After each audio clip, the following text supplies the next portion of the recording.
Welcome to Ganesh media. எல்லாரும் எப்படி இருக்கீங்க? இறைவன் அருளால நிம்மதியாக சந்தோஷமாக இருக்கும். சரிங்களா?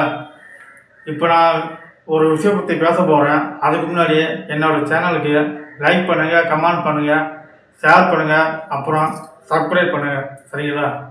இப்போ நான் எதை பற்றி பேச போகிறேன்னா காவிரி பற்றி தான் பேச போகிறேன். இது நான் சின்ன வயசுலேருந்து நான் நிறையா பார்த்துருக்கேன். அதாவது இங்கே தண்ணி தேவைப்படுது, ஆனால் அவங்க தர மாட்டுறாங்க. ஆனால் விவசாயிகளும் சரி, மக்களும் சரி, ஏதோ ஒரு நம்பிக்கையில் ஓட்டு போடுறாங்க.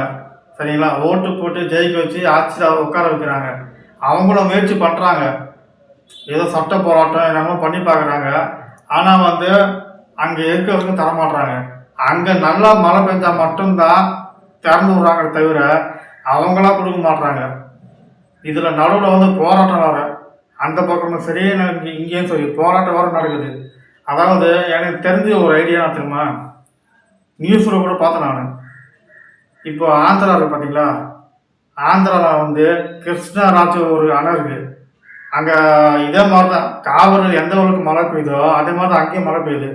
அந்த அணையில் தமிழ்நாடு வழியாக கொண்டு எங்கெல்லாம் வறட்சி இருக்கும் அங்கே திருப்பி விட்டாச்சுன்னா அப்படியே இந்த மேட்டூருக்கு பார்த்தீங்களா, அந்த போகிற வழி அங்கே ஜாயின் விட்டுருவாங்க. அப்படி திருப்பி விட்டாச்சுன்னா நம்மளுக்கு தண்ணீர் பிரச்சனை குறைய வாய்ப்பு இருக்குது. அதாவது விவசாயிகளுக்கு தண்ணீர் பிரச்சனை தீரும்.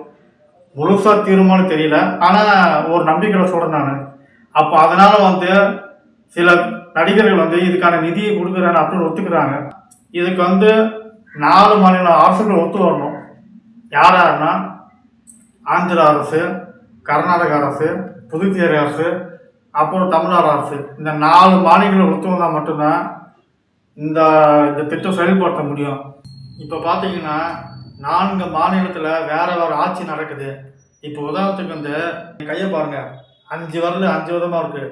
சரிங்களா? இப்போ நாங்கள் பிடிச்சாத ஒத்துமையாக இருக்கும், புரியுதுங்களா?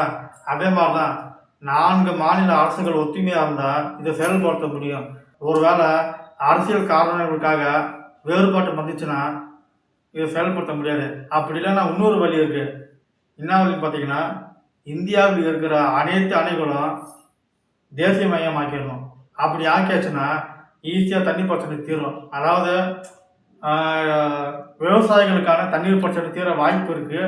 ஆனால் அது முழுசாக தெரியல எனக்கு. ஏன் சொல்கிறேன்னா, இப்போ திட்டம் கொண்டு வராங்கல்ல, இந்த அணைகள் தண்ணி வேஸ்ட்டாக போகிறது, இந்த மாதிரி திட்டம் வரும்போது மாநில அரசுக்கிட்ட அனுமதி பெற வேண்டியதாக இருக்குது ஒரு சில விஷயத்துக்கு. அதனால் பார்த்தீங்கன்னா அது ஒரு தடங்களாக மாறுது.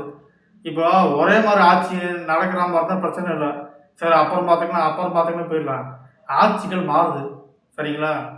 திடீர்னு பார்த்தீங்கன்னா ஒரு ஆட்சி வருது, அடுத்த 5 வருஷத்தில் வேறு ஆட்சி மாறுது. இப்படி மாறும்போது மக்கள் பிரச்சனைகள் டக்குன்னு நிரந்தரமாக தீர்க்க முடியல. புரியுங்க நான் சொல்கிறது?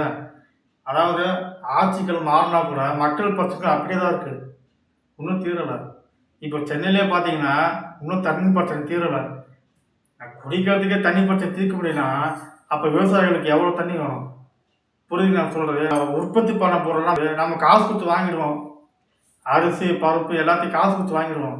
ஆனால் அது உற்பத்திக்கு தேவையான தண்ணி நம்ம சேமித்து வைக்கல. சரிங்களா? இப்போ நம்ம ஒரு விஷயத்துக்கு நம்ம அங்கே போராட வேண்டியதாக இருக்குது.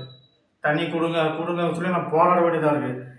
எனக்கு தெரிஞ்சு ஒரு திட்டம் கொண்டு வந்தாங்க. ஃபஸ்ட்டு சொன்ன பார்த்தீங்களா ஆரம்பத்தில், அது மட்டும்தான்.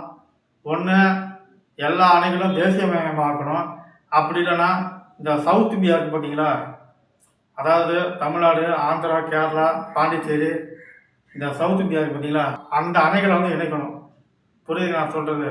அதாவது ஆந்திராவில் ஆரம்பித்து தமிழ்நாடு வழியாக கர்நாடகா அந்த மேட்டூர் டேம் இருக்குது பார்த்தீங்கன்னா, தமிழ்நாடு சேர்ந்தது சேலத்தில், அங்கே போய் ஜாயின் பண்ணணும். அப்படி பண்ணால் மட்டும்தான் ஒரு வேளை கொஞ்சமாவது குறையும், பிரச்சனை வராமல் இருக்கும். அவங்க வேலையை பார்ப்பாங்க, நம்ம வேலையை பார்ப்போம். அடிக்கடி போராட்டமாக பண்ண தேவையில்லை. இதுதான் என்னோட கருத்து. இப்போ நான் இதை பற்றி பேசுகிறதுனால நான் எதாவது தப்பாக பேசுகிறது நான் மன்னிச்சிருங்க. சரிங்களா? என்னோட கருத்துக்களை உங்ககிட்ட நான் பகிர்ந்துக்கிட்டேன். அடுத்த வீடியோவில் சந்திப்போம். அது ஒரு பாய், வணக்கங்க.